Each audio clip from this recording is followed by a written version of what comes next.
So I knew we had a problem. What I didn't know is that there was a system called passing the trash. Our investigation uncovered North Texas superintendents failing to do their job to keep students safe and away from predatory teachers.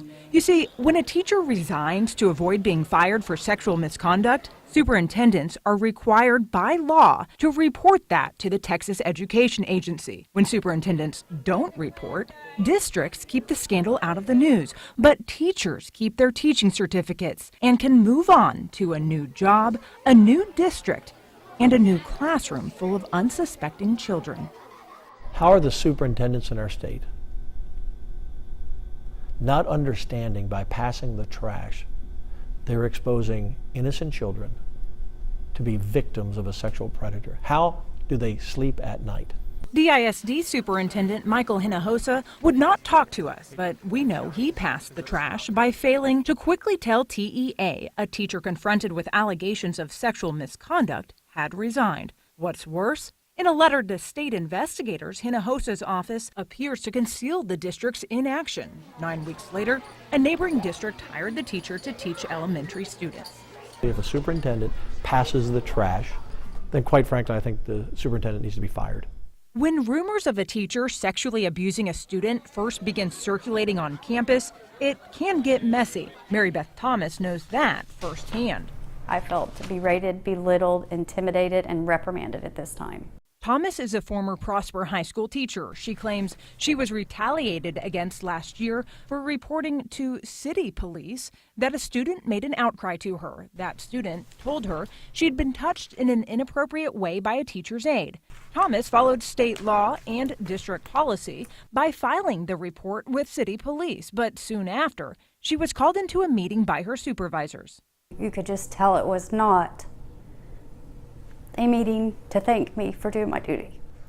Thomas recorded that meeting where Prosper High School principal Greg Wright told her this. There's about 3 incidents that I've been really disappointed in employees and just severely pissed off, and that's one of them. Because I'm all about the team, I'm all about PR and how this high school looks. The school district's chief of police, Chad Vessels, can be heard encouraging Thomas to change her police report. You can call them, or whoever, I don't know who you spoke to, but you can call them and you can maybe redact your statement or change it or whatever. And even instructing her not to report future outcries to city police.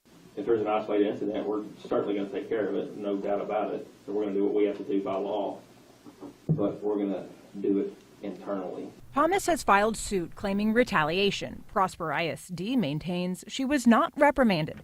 Thomas, though, pulled her 2 high school daughters out of school and left the district. And if I couldn't protect somebody else's child, how could I protect my own?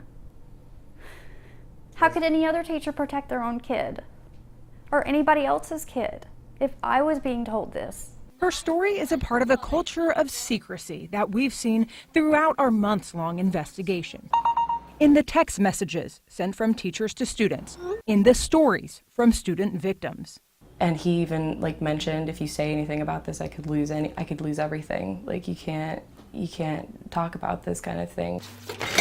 And in the teacher personnel files from school districts. Page after page after page of blacked out records. Victim's name, the witness's name. School districts even shut out the director of teacher investigations for the state. When we would ask for information regarding an investigation, we'd get literally blacked out sheets. You can't conduct an investigation if you don't know who's involved. When Phillips testified about it last fall during a Senate Education Committee hearing, we are treated like the public when it comes to asking for this information. Lawmakers took notice. Folks, I'm just saying, this has to be stamped out because we're talking about the health and safety of a child. That's what we're talking about here.